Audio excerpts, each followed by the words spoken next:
Welcome to Stranger Encounters. I'm Tommy Salmons.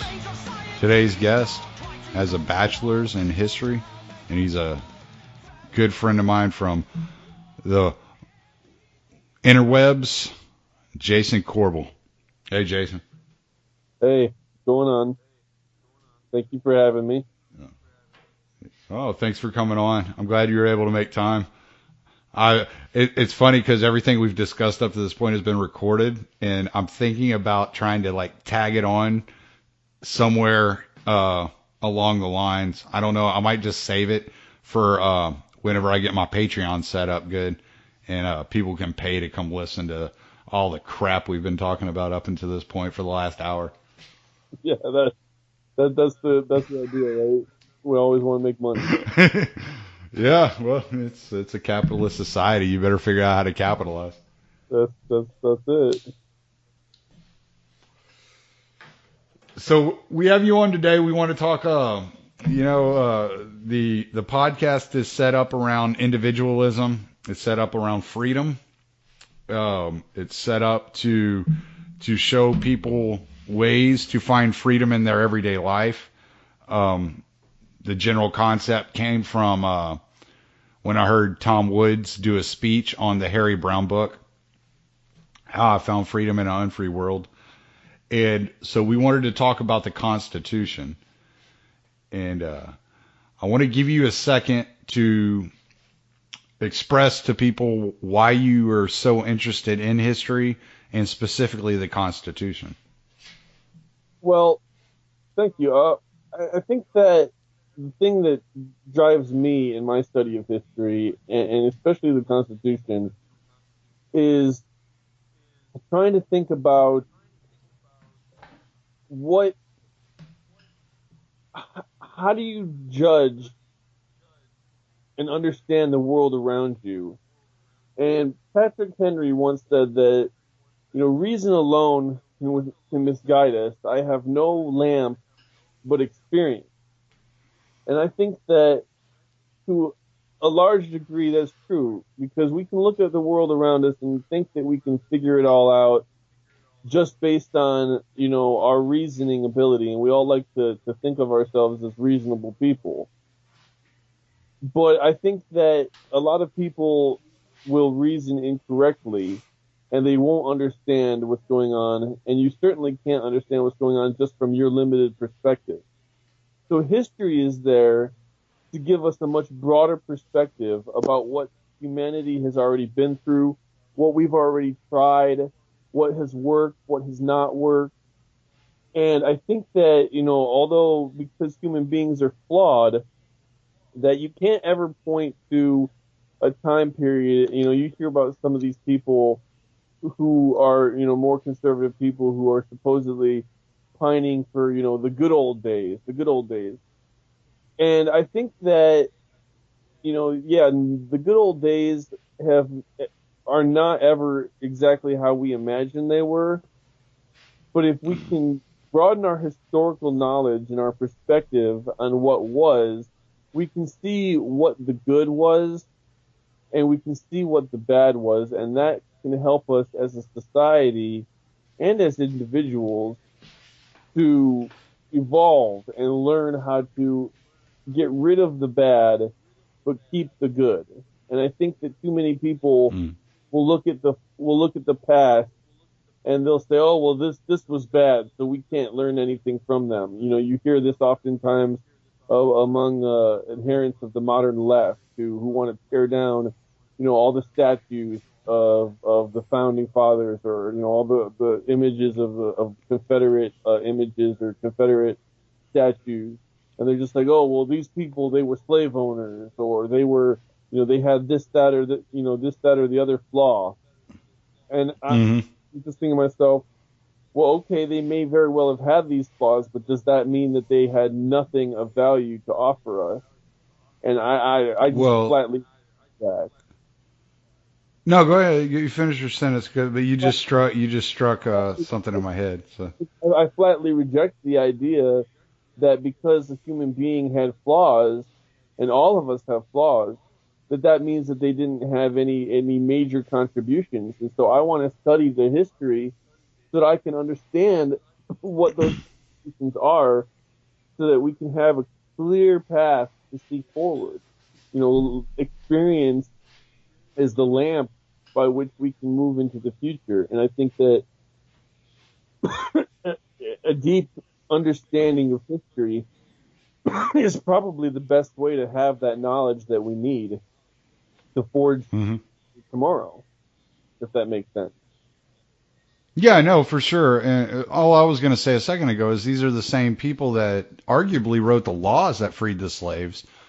They were living hypocrisies just like any other human being. Any human being has some sort of hypocrisy in their life of some nature.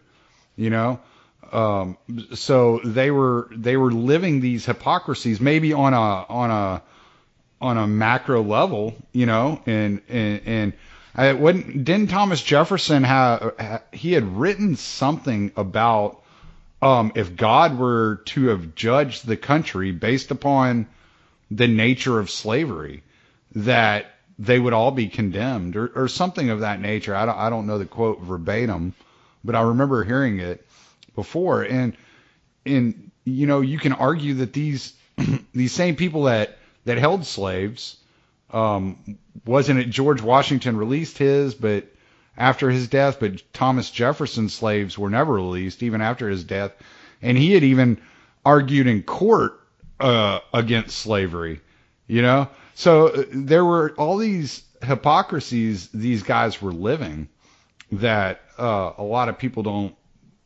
either aren't aware of or they don't care about. They only want to look at one side of this person's life. Well, that's exactly right. The quote that you were trying to quote from Jefferson, it goes, he said, "I tremble for my country when I reflect that God is just and that his justice cannot sleep forever." And Yes. and he was talking about, it was in a letter that he was writing where he was talking about the problems of slavery, because they understood. See, what people forget when they want to condemn the founders is they seem to think that slavery was an American invention. That somehow, we, just created this country for the purposes They of, forgot Egypt existed.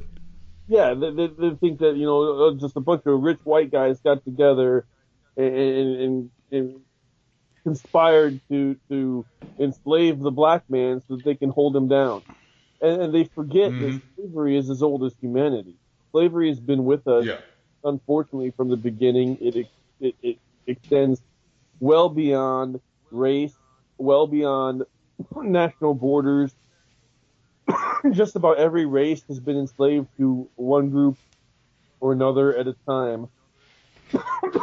But I think that the thing that we can certainly look at on that issue is say, at least they recognized the injustice of it. Not all of them, obviously. There was those that thought that there was nothing wrong with it, but they recognized the injustice. They didn't know what to do about it because it had been entrenched in society for so long that they didn't want to just radically overturn what was there, because they didn't want to completely just pull up all experience in society and say, okay, well, if we do this, then what's going to take its place? What's going to happen? And I think that's one of the things that people don't understand, is that when you have an issue of such immensity, of such proportions, that just blindly going in and saying, well, this is wrong. Okay, well, it may be wrong, but how do you get rid of the wrong without tearing society, without tearing the whole fabric of society apart and causing all kinds of problems? I think the French learned a little bit about that when basically the French Revolution just tried to completely revolutionize every aspect of their entire society. And, we all know how that ended with, mountains of blood and the guillotine and, Napoleon. Well, yeah. I mean, you're trying to This is one of the things I argue a lot, and people push back about this, but this is one of the reasons I don't think morality belongs in political discussions. I believe that, like, I'm fine with people being moral. I feel like I'm moral. I don't go out there, doing things to harm others, and especially intentionally. But I don't believe it. I think whenever you approach a political discussion, and whenever you're looking at changing policy, you have to take the morality out of it, because morality is so close to emotion. It takes rational thought out of it, and that the idea of rationalism can lead down a hellacious path too. Don't get me wrong there. But I think moralism is really dangerous. Well, I would. Whenever you're looking at structuring society, Well, not because I don't think that there should be justice, but just because I don't think that you can take these large leaps that morality calls for in many cases, which is what would have happened if the founders would have recognized slavery is immoral and God is going to judge us, and they would have just uprooted slavery. What would have happened? It could have been fine, because what was it, like something like 5% of the population actually owned slaves, so it could have been fine, but it could have also completely destroyed the entire idea of founding a country. well, right. And now I would push back on what you said a little bit, because laws do have to be based to an extent on morality. I mean, what I mean by that is, why do we say that it's not okay to kill? Why do we say that it's not okay to steal? These are moral. Well, I would say that's because you're violating someone else's natural right of life. Why? And I don't think that's a moral argument. I think that's just practical. If you don't want somebody to violate your right, don't violate somebody else's right. Well, Like, it's like, to me, but that's the way I rationalize that argument in my head. I could be depending on morality for that argument, but obviously I don't kill because I don't want to be killed. well, yeah, it has to have some morality behind it too, because the danger of going down the other path and taking it out entirely is, what if you get to a person, then you get into the problem of power. What if you have a person that says, well, I can kill and nobody's powerful enough to kill me, so why do I have to not?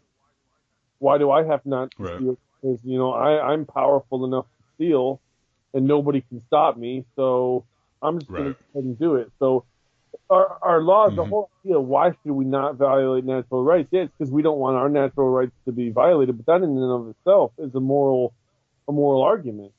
We, Okay. all human beings, we are moral people, or we are, sentient beings, and we don't want those bad things to happen to us. So we make rules in society that say, well, you can't do that to others either. That is morality. Now, I get what you're saying in response to slavery. You can't have, what you're talking about is, you don't want to have government legislate on personal morality, things that don't affect other people. Like if you want to go and. But slavery did affect other people, but at the same time, is there a certain extent to where you got to weigh I don't know. Like, I can say, in 99% of the people in today's society says, I think it was Tom Woods that said, it's not brave to stand up against slavery nowadays. Like, everybody's against it. But 99% of today's society would say, no, you free those slaves immediately, as soon as you realize that you're doing something wrong. But we didn't live in that time frame, so I'm not gonna pass judgment on that, because I don't know what it would have done to the fabric of society or anything like that. I have no idea what the ramifications would have been for freeing the slaves. I mean, you look at what happened in Haiti, and it could have turned out like that. Well, that's exactly right. That's one thing that, I honestly didn't come on the conversation, fully prepared to discuss, the history of slavery. Neither did I. But Yes, they very much had the experience. I talked about experience of history and why you study history. And one of the experiences that they had was situations like in Haiti, where basically they freed the slaves, and then they all decided to kill all the white people, Yeah. and then we all know what Haiti has been just one nonstop dictator, one dictator after another, and because of that, they remain the poorest country in the world. I believe. I think they're still per capita the poorest country in the world. So Mm. it just shows, basically, I mean, if you just take a society of former slaves, and this was also the argument that people that would say, well, you can't end it right away. They also made a sort of a moral argument. They'd say, well, slavery is wrong, but you can't just take a whole bunch of people who have been slaves their whole lives and just integrate them into positions of power in a Republican society where they are equal members of society because, what do they know? All they know their whole life is what it is to be a slave.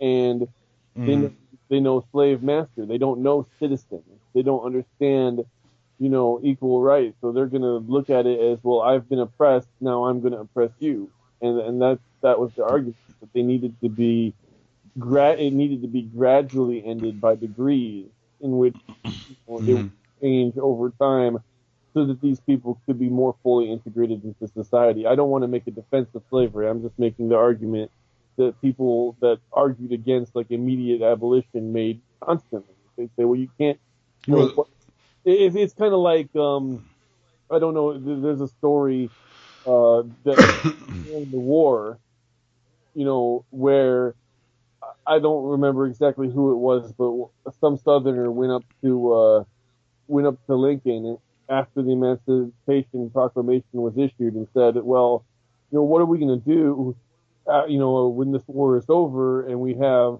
millions and millions of slaves, without any education, just running around? How are we going to take care of these people? How are we going to integrate them into society? And Lincoln's response was root hog or die. Like basically mm. they had to figure it out for themselves or just starve to death, and he didn't really care. And that was, Right. is that really a moral position that you're going to take a bunch of people who, because of something that has happened to them, which has been happening to them for hundreds of years, and you're just going to throw them out into society and say, well, take care of yourself now or die? Is that preferable? I don't think the answer is yes, but that's my opinion. I think the founders really messed up because they became aware, they were aware of the evils of slavery, obviously, because they had been around it their entire lives. Most of them were slave owners, Mm-hmm. and they were aware that there was the subjugation of these people, the oppression of these people, ownership of people. They were aware that this was wrong, and they came to that realization at some point in their lives. And though they did write the laws that freed the slaves, they didn't enact the acts at that moment, at that point in time, to begin that process of freeing the slaves, which would probably been a more just or moral way to approach that. Instead of letting it escalate to the point to where you have a Lincoln saying, "Yeah, let them figure it out. Let them figure it out on their own." Too bad, so sad. And which is basically what he did, and so. Well, other than many other laws that we're not going to get into because the weeds get damn thick in this. Well, So I'm trying to pull us out a little bit. yeah, no, So, we'll get off. but I think that the best thing the founders could have done, and maybe they didn't see it as an option, or maybe they were trying to figure out a way out. Wasn't it Jefferson who started to bring slaves to Liberia, the country in Western Africa? That was one of And the arguments. It wasn't he was part of that. It was the American Colonization Society was behind that. mhm. You had dignitaries such as Jefferson, John Adams was involved in that. Benjamin Franklin was involved in that. That was one idea that was going around was that we would Madison Madison. in there isn't their capital named after Madison? Isn't it like Madisonville or something like that? Isn't that the capital of Liberia, if I'm not mistaken? Monrovia. I'm sorry? It's called Monrovia. It was named after James Oh, it Monroe. was James Monroe. It wasn't Madison. You're right. Yeah. James Monroe is called Monrovia. But yeah, that was one of the ideas. I mean, there was a lot of different ideas going around because, at the time they didn't even think that, they didn't think that the two races could live together. And that was the idea about that, was that they were just too different to live Hmm. together. They wanted to, Yeah. send them back to Africa. That was one of the ideas that they had. So they were trying to figure out ways to fix the problem from the beginning. But Right. the whole reason I brought up slavery in the first place is the fact that, you asked about my interest in history, and I just wanted to point out that just because a group of people have something wrong with them doesn't mean that we can't learn good things in what they did right from them. And it seems to me Hmm. like there's a movement in our society right now to just erase history and not learn. It's almost like they don't want history. It's almost like these people don't want anything before 1970, to Right. be anymore. And it's almost like, and it's because they look at the flaws and they say, oh, condemn, condemn, condemn. But there's a lot that you Hmm. can. And one of those things that I wanted to get into the Constitution was that the Constitution was meant to be a document of a decentralized, locally controlled society, not this giant behemoth federal government that we're dealing with on a day-to-day basis that is affecting our lives in such a negative way with all the regulations and licensing laws, which are, yes, some of that exists at the states, but way too much of it exists at the federal level. And it was never meant to be that way. And the whole reason that it became that is because people want to throw out the good with the bad. They say, well, we had decentralization and there were some states that, held on to slavery and some states that didn't. And this was a huge problem. So maybe we should all have, this one huge behemoth dictating everything for society. Well, the problem is we have to understand the history of how and why were these different societies different. And, Hmm. was just that, you had some people who didn't want to get with the program, or was it that there was very real differences in their access to resources, climate, all these different things that go in to creating culture that is very different. I mean, one of the things that's always fascinated me about culture and the history of cultures is the first thing that people think about when they think about a culture is they think about food. Oh, well, I'm going to go get Mexican food, or I'm going to go get Italian food, or I'm going to go get French food. And these are all different kinds of food. Why is the food so different from different cultures? Well, it's because they lived in different areas with different resources available, and they had to come up with different ways to utilize these resources. And so that means that, the United States, if you look at it, is very large geographically. Most Yeah. European countries are smaller than many of our states and have significantly less people. So it's arrogant and ignorant for us to sit there and think that there's supposed to be some monolithic American culture that can be governed by one small city in one region of this huge continent. We have a huge continent with very different, very different climate, very different resource availability, and very different people and history in very different areas. And if you want a cohesive, peaceful, and free society, then you can't have outside forces who may not have any knowledge or understanding of the local area trying to make rules and dictate for that local area to follow. And that was the idea of Yeah.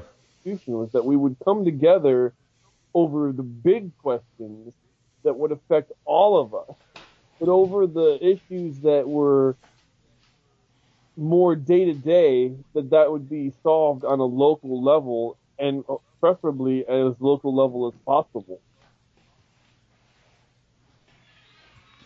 Yeah, well, and that we bring the Constitution up, and I think we're getting to the heart of what we wanted to talk about here. And here's my issue with the Constitution. If you talk to the average person, and you're like, oh, my First Amendment or my Second Amendment, all right, they know what you're talking about. But you get beyond the Second Amendment, maybe the Fourth Amendment, because because it hadn't been that long since Edward Snowden, leaked information to the press and went running to Hong Kong and then got stuck in Russia, and now they're calling him a Russian agent because he's in Russia, even though it's the U.S.'s fault he's still in Russia. He was on the way to Latin America, but so they may know the Fourth Amendment, but there's very little else that the average American knows about the Constitution. So what is the Constitution? Well, the Constitution, honestly, if it were followed, the average person wouldn't need to know that much about it, because the Constitution is really just a contract. And you'll sometimes mistakenly hear people say, "Oh, it's a contract between the people and the government." This whole social contract theory thing that the left likes to talk about a lot. That's actually false. The Constitution is a contract between the states, because the individual states were created first because they were colonies, and they had fully functioning governments of their own. You would have, a colonial assembly with a governor. Sometimes that governor was appointed by the king. Sometimes he was voted into by the colonial assembly themselves, depending on the type of colony. But going back well into the colonial period, each individual colony already had its own functioning government, and when they got together and decided that the British Parliament was violating, their dearly held rights that they believed they held, as Englishmen, going all the way back to Magna Carta, and then the list of the Bill of Rights, the English Bill of Rights, which came about during the Glorious Revolution, and William and Mary, and all that. They believed that their rights as Englishmen were not being respected, and they decided, well, okay, the best course of action here is for us to declare, that we're going to be completely separated now from England. We're going to be our own thing. Each individual state had its own government that worked for that state. And those were the entities that created the Constitution, because they kind of almost think of it like a treaty, where they wanted to come together and they wanted to be able to maintain their own self-rule. But they also wanted to make sure that if a major European power came and tried to take over or tried to conquer them, that there would be a united response, that they'd be able to militarily repulse the large empires of Europe. But they also wanted to maintain rule. And they also wanted to have, a free trade within those newly created states. So they got together. They said, okay, well, here's what we need to do. We need to create an entity that's going to be a mediator between us when we have disputes, and can also help us to have the facilities necessary to fight back against any outside or foreign invasion. But they were very nervous about creating a powerful entity that would come in and do basically the same thing as the government that they were struggling to get away from. So created this idea of federalism whereby they, they would create a government that would have very few and specifically delegated powers, holding all other powers that were not delegated to this entity, which they call the federal government, to themselves. Unfortunately, through the history of the United States, that understanding was perverted. And it was perverted because it's an unfortunate characteristic of human nature that people want to have power over other people. And so there's been a very concerted effort to keep people ignorant of what the Constitution is, what it was designed to do. And so as a result, almost nobody looks at their local government anymore. They all look to Washington, they all look to the federal government.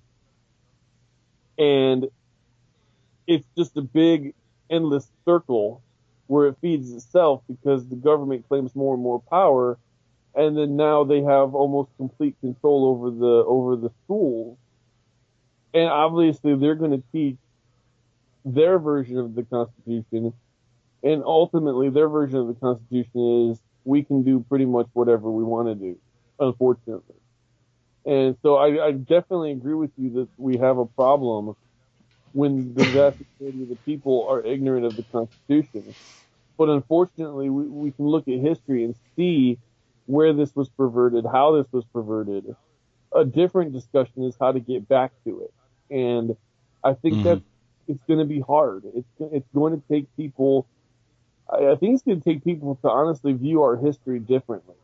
And that's one of the reasons why I am so into history is I hope in my own small little circle to be able to teach people that I come into contact with the history that they're going to need to know to combat the brainwashing that they're experiencing at their public schools in order, if we're ever going to have an opportunity to create a decentralized world. Because honestly, how much freedom can you have when what is ultimately a foreign power, and I view the federal government at this point as a foreign power, when they can create, rules and laws and regulations governing almost every aspect of your life, from what kind of food you can eat, to what kind of job you can have, to the wages that you can pay people if you own a business, to the wages you can accept if you're a worker. All these things that the federal government now has its hands in, we're never going to be able to turn back the wheels of that and destroy that centralized power and create a freer world until we understand where it went wrong and why it went wrong. If that makes sense. Yeah, no, it makes perfect sense. And there's a lot of people that are comfortable in their lives today that may hear this and say, well, why is it important to turn it back? Like, we live fairly well. We don't have crimes constantly been going down since the mid 20th century, and it's still going down today. We're less likely to interact with violence. We're less likely to have economic, like real true economic hardships like we're experienced. And with the Great Depression, we don't see those types of things. So why should we worry about the freedom that we've lost when we've traded that freedom for such security in today's era? Well, I'm going to be honest here. I'm not an economist, but I do know, both from history and from listening to, and reading the works of, many of the more well-known Austrian economists such as Hayek and Hazlitt. I haven't read too much Mises, but I've read some of him. I've listened to people like Tom Woods and Bob Murphy who are economists, Peter Schiff as well. And Hmm. the fact of the matter is that these people, they can say, yeah, we're fairly well off now. We're fairly well off now. But I think their heads are in the sand. They're living in a delusion because, yeah, we're fairly well off now. But because we have this big bloated government that wants to, and people look at it as, Santa Claus, well, we're gonna take from some people. We're gonna keep spreading the wealth around, as they like to say, and forced redistributionism, welfare warfare. We're gonna march all over the world and have an aggressive military all over the world engaged in. I don't even know how many countries we have troops engaged in now. I've heard up to 100. Yeah, I mean, it's hard to keep track, but we have all these different Mm. wars, interventions going on, and we're trillions of dollars in debt. And people want to say, oh, well, that doesn't matter. Look how long we've been in debt. I just know the bill always comes due. And when the bill comes due, it's never pretty. And Hmm. the way I see it is that, every empire falls and the fall is never pretty. We had the last time that we had in the world such a centralized power that was so much more powerful than all other things around it was the Roman Empire. And, Hmm. the Roman Empire fell spectacularly. And people like to think of it as like this, you know, overnight thing that just happened one night. And then, you had kings and queens popping up in Europe. But in reality, this was a fall that took decades and was very violent and had a lot of, learning and knowledge lost and destroyed in, as people would just, they didn't have time to deal with, philosophy or science, because their whole world came crashing down upon them and they were forced to just deal with the raw, brutal reality of nature. And I think Hmm. that we're arrogant and deluded if we think that we're immune to such a thing happening again. Okay, so how let's pull this kind of in just a little bit towards individual usage. How will the knowledge of the Constitution or the principles of the Constitution, the philosophy behind the Constitution, help an individual on a day-to-day basis? Like where do they receive benefit? Because everybody, like, people are busy nowadays. You got families, you're working, 10 plus hours a day. You're just trying to keep your head above water 90% of the time. So anything that they're going to spend extra time on, people have to see the additional benefit to them. How can learning about the Constitution, their natural rights, and all this, how can that benefit a person?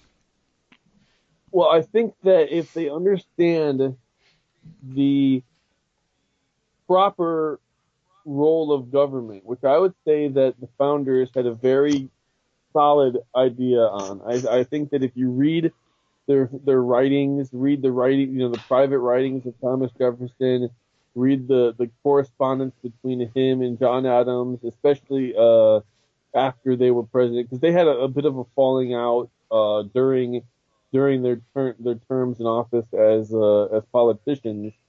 But afterward, they were able to mend that relationship and wrote a fascinating, almost 40 years worth of correspondence between these brilliant men, where they talk about philosophy of government and individual rights and freedoms. And I think if we study all of those things and understand the like you said, because in order to understand the principles of the Constitution, you really have to get into the minds of those who crafted it and those who who were the original founders of it.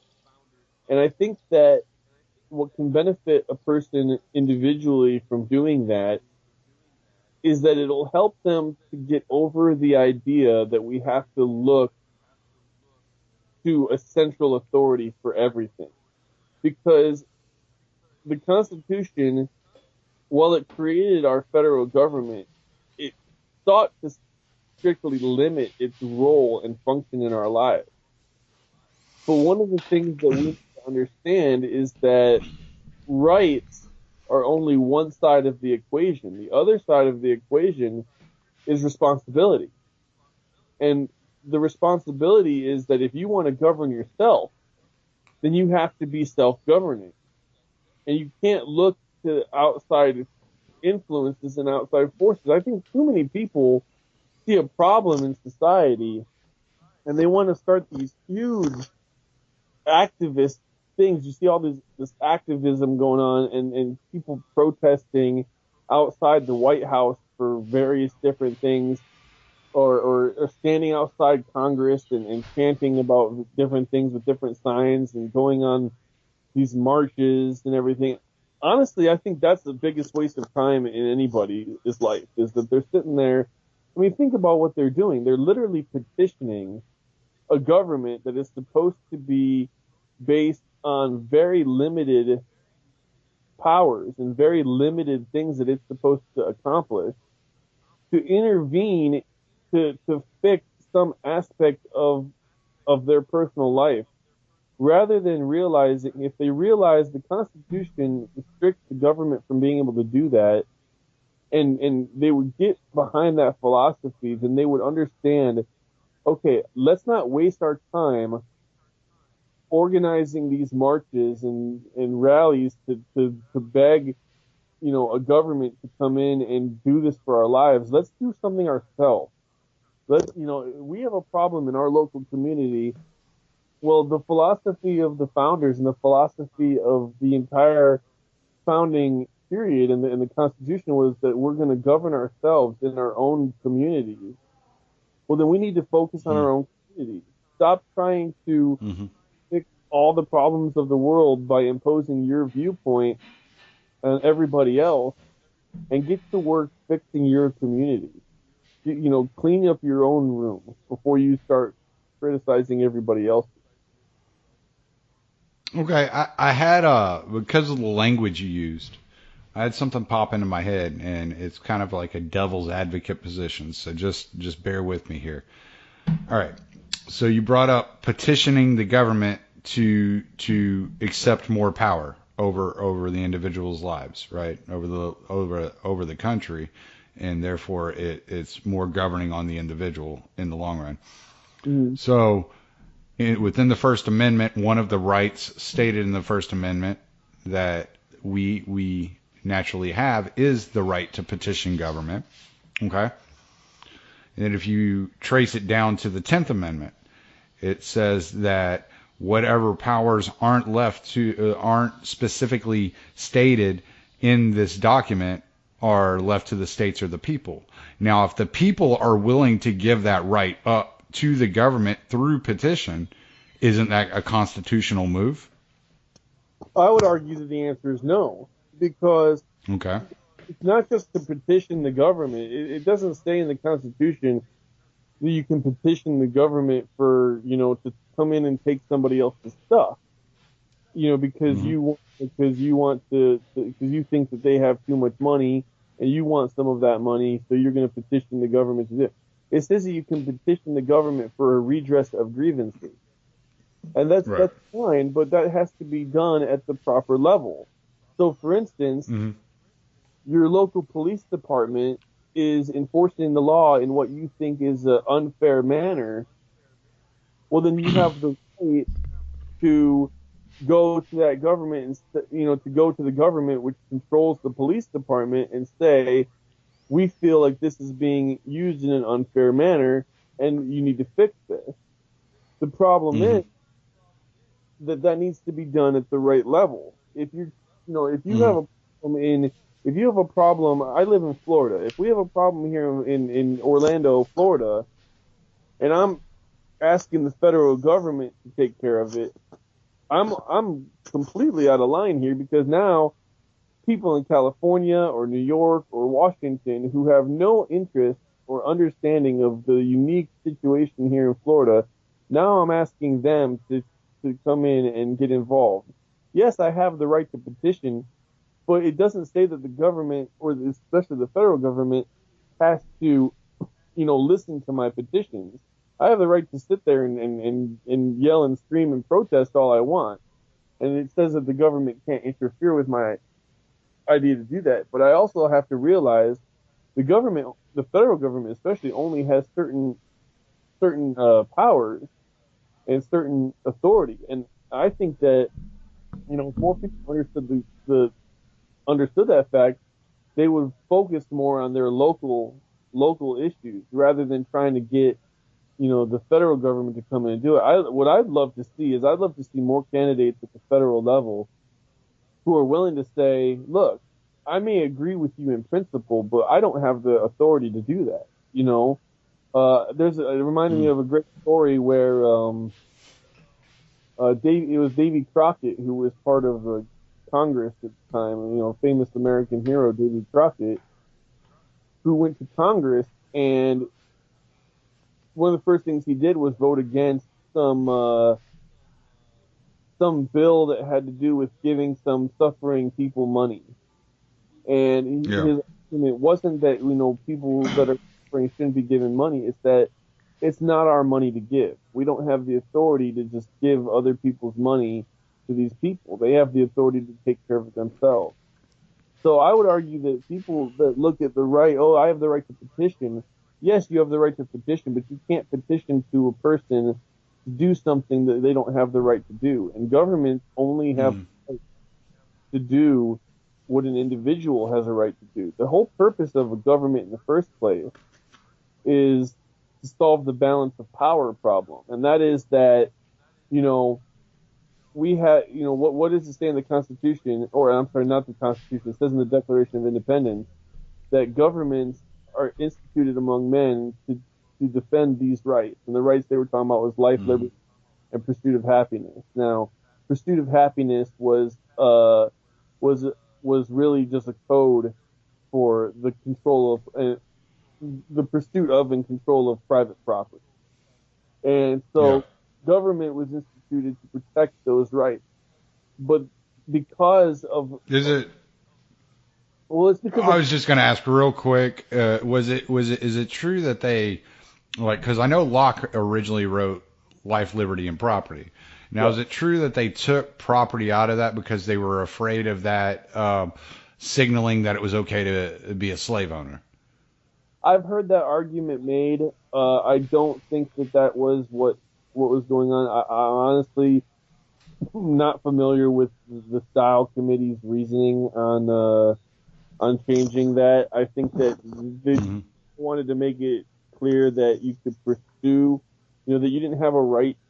Maybe they didn't want to claim that you didn't have a right to property, as in you can't claim, well, I don't have any property, but it says in the Declaration that we have the right to property, so you have to give me property. I think they kind of wanted happiness, so that you had the right to pursue, to go out and try to obtain property but that you didn't necessarily. Well, but from the Lockean standpoint, everybody had property because John Locke considered the person the first property of that individual.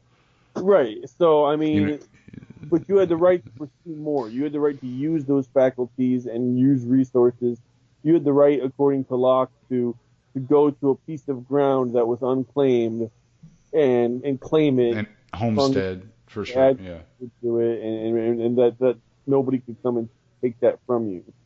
So I didn't mean to derail you. It just was one of those things I've heard several times. I just wanted to run that by you. No, it's a good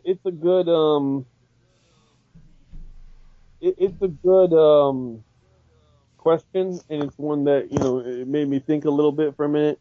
I've heard that argument. I'm not 100% sold on it because we talked about slavery a little bit earlier, and not to reopen that can of worms, but Hmm. the fact of the matter is that the federal government would have never been created if the Constitution did not allow for the ownership of slaves. There was Yeah. too many slave owners, and it wasn't. Everybody wants to put it on the South. The fact of the matter is, slavery was a national enormity. There was just Well, it came over from Britain. It wasn't yeah, like it started here. Mm. right. I mean, at the time of the Constitution being ratified, there was actually more slaves in New York than there were in Virginia. Yeah. If you understand that, so but obviously that changed over time, and as the North industrialized first. That they were because of their. This goes back to what I was talking about before, because of resources and region and climate. The North Yeah. was more of a commercial people, whereas the Hmm. Southern more agrarian, larger spaces, better climate for growing things. So the Industrial Revolution, uh, sorry, I'm having a brain fart here. The Industrial Revolution came, first from Britain, and it came first to the North because the North had the the commercial vessels, the shipping. So these new technologies would go to the North first, and as industrialization happened, the need for slave labor was lessened considerably, and so that's why why they were able to get rid of it. But one thing that a lot of people don't take into account is that what happened to those slaves north is they weren't emancipated. They were sold. They were sold south. Hmm. And you said, oh, well, Hmm. get away from slavery here, but we're not going to free you. We're just going to send you somewhere else where you're going to be a slave somewhere else. And so that's where you had Yeah. the difference that came up. They well, I mean, if you have no use for a commodity, then you're going to sell that commodity. Right. So, Especially if you're a capitalist, that's how you go about your business. yeah, You know. if you're familiar with the work of historian Brian McClanahan, um, or Clyde Wilson, they talk I'm about not. they talk about the North, the treasury of counterfeit virtue, where the North wants to point the finger at the South and say, well, you were the slave owners, and we believed in freedom and equality, and that's just Hmm. it's simply not true. The fact of the matter is that Yeah. the North was just as racist as anybody in the South. I would argue that the North was actually more racist because they didn't even want I'd to. argue they're still more racist. Yeah, I would too. To be honest with you, they didn't even want to have. They didn't even want to have black people in their societies at all. That was one of the things. That was actually one of the things about the expansion of slavery and that whole thing that led to the war was that Lincoln actually made the argument that he wanted to keep slaves out of the Western territories because he didn't want to have to worry about white people intermarrying with black people out there. Yeah. He actually used that argument in the Lincoln Douglas debate that if we kept Right. slaves out of if we kept slaves out of the Western territories, there wouldn't be any blacks in the Western territories, and it would Yeah. be land for the white man. So you know to get into all that, there's a lot of different historical reasons why that happened, but I don't think Well, I don't history is not a 1 hour conversation. I don't think that the pursuit of happiness line was changed from property. I really don't think that had anything to do with slavery. There's a lot of people, a lot of historians nowadays that want, to paint. They want to talk about slavery, slavery, slavery, and nothing but slavery as if it was the only thing on the minds of anybody anywhere. And the fact of the matter is, Right.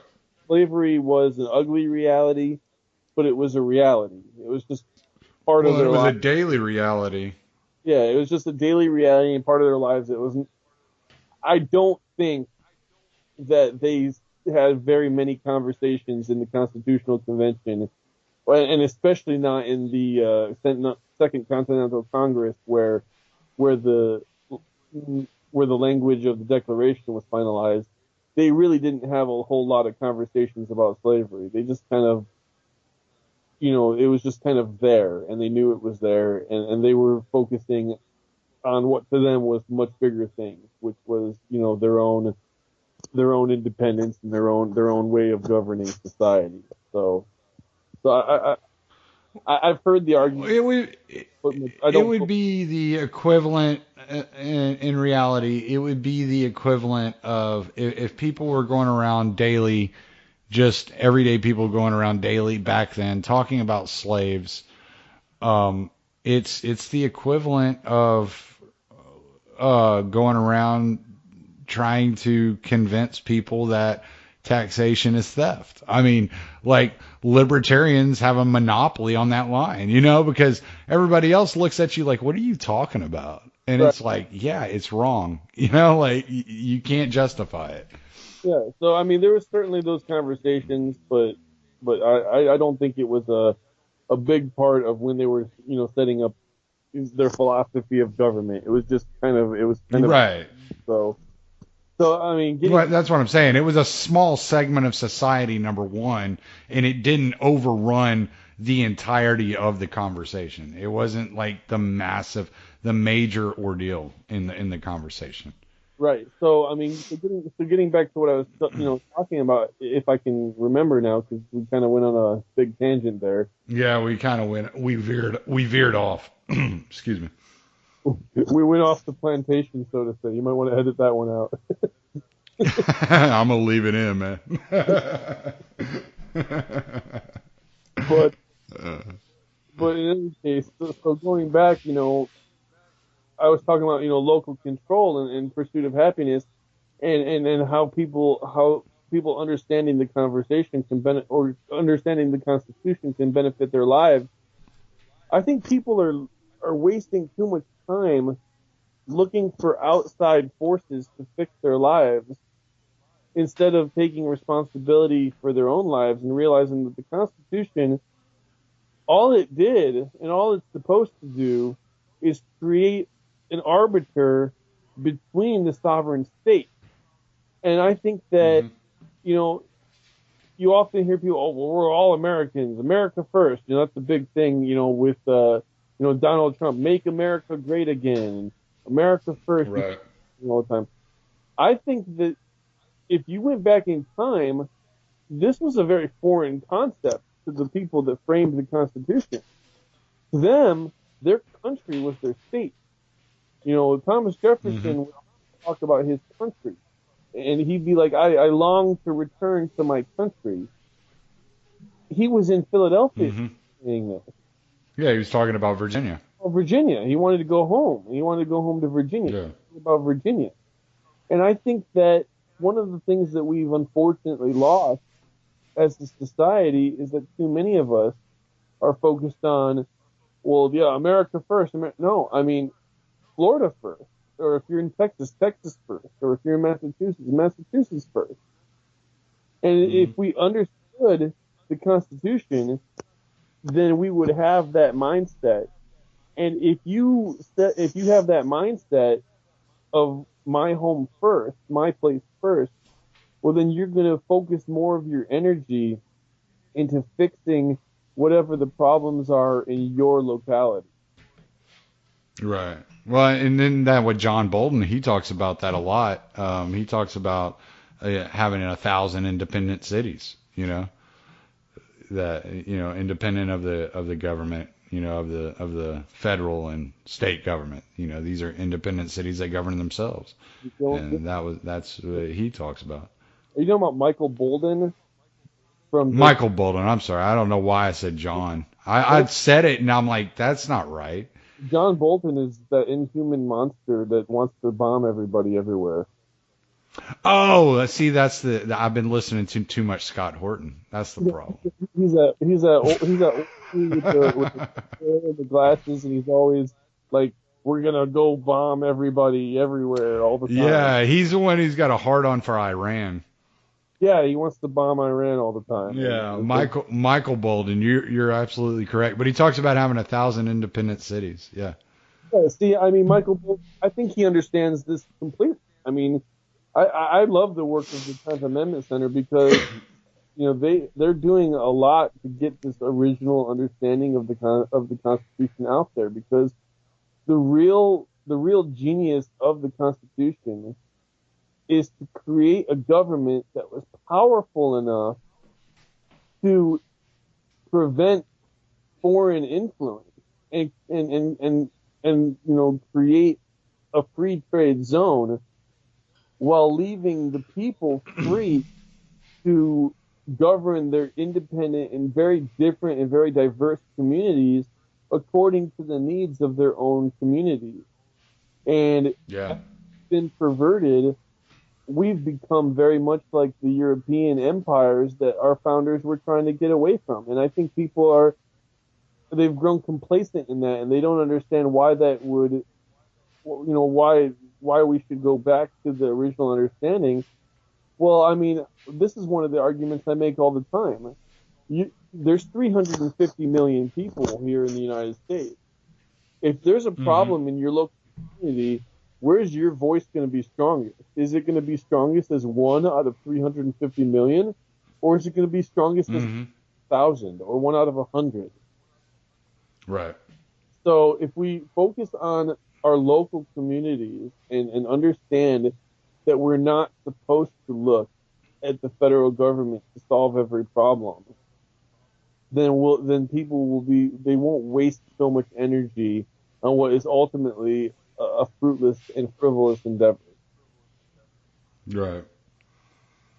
And some people are going to listen to this and they're not going to understand. I mean, if you listen to the conversations I've had, I've talked to Mance Raider, I've talked to Scott Horton, I've talked to Brad Carl, who's an author.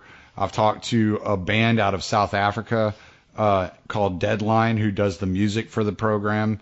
I've talked to all kinds of different people, actresses, Zoe Marshall, Rebecca Zionist, who's a world traveler and a freelancer.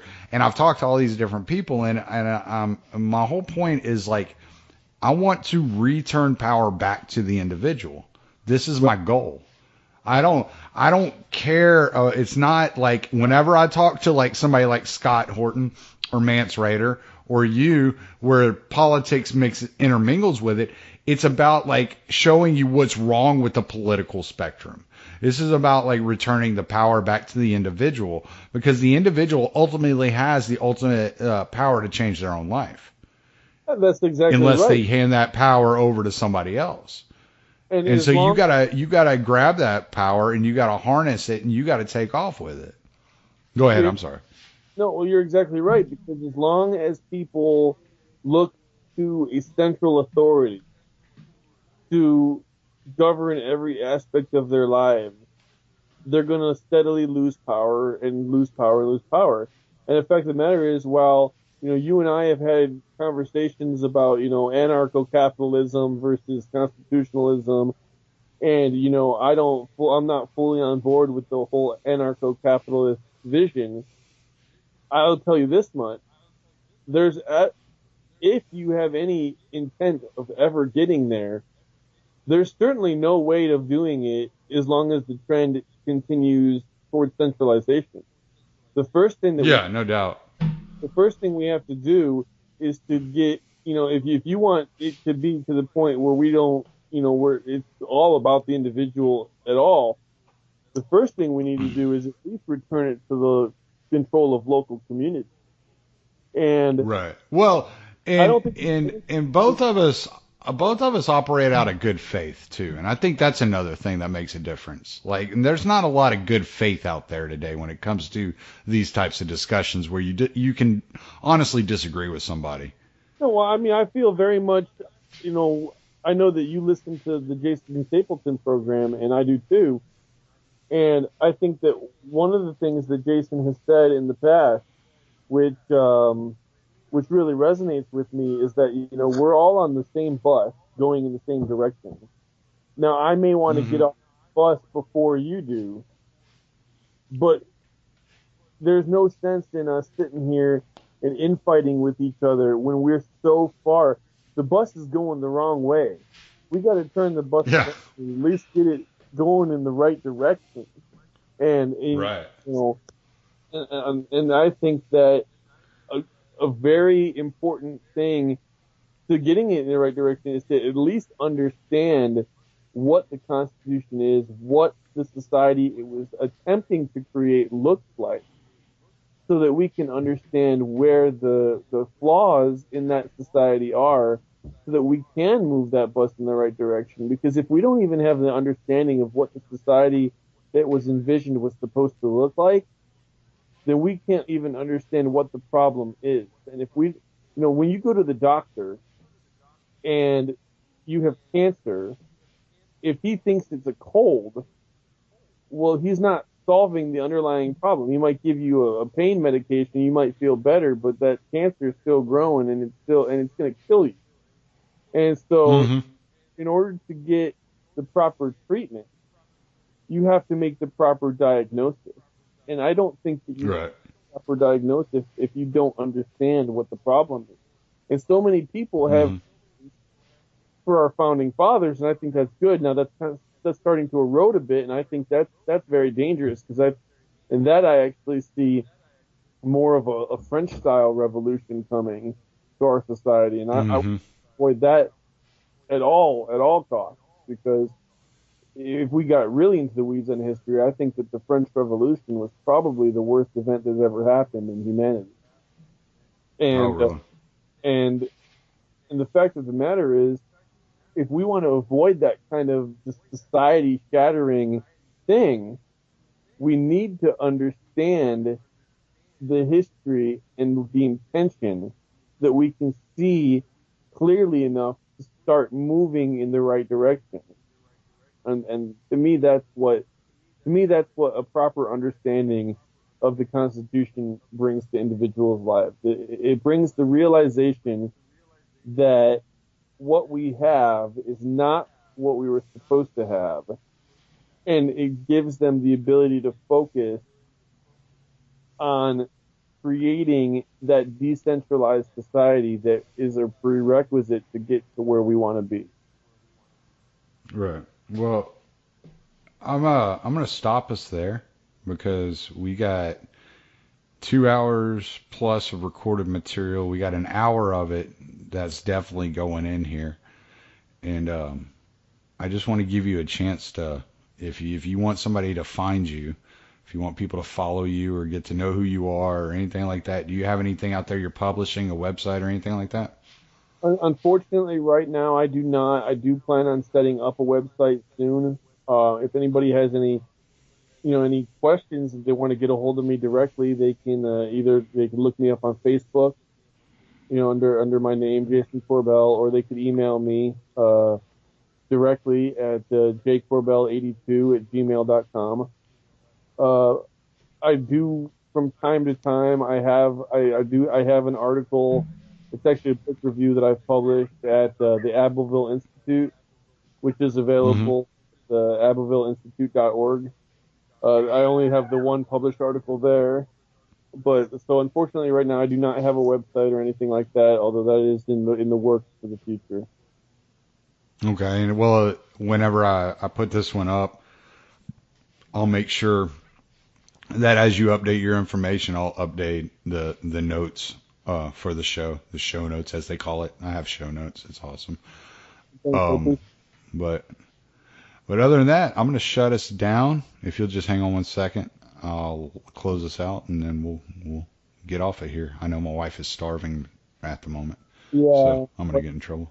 yeah, my wife just came in here and gave me a look like, hey, it's time to come eat dinner. So All right. All right. Well, I'd like to thank everybody for listening. This was Stranger Encounters with Jason Korbel. I'm Tommy Salmons. I'd like to apologize to Michael Bolden. Please don't hate me. Late.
can see true evil.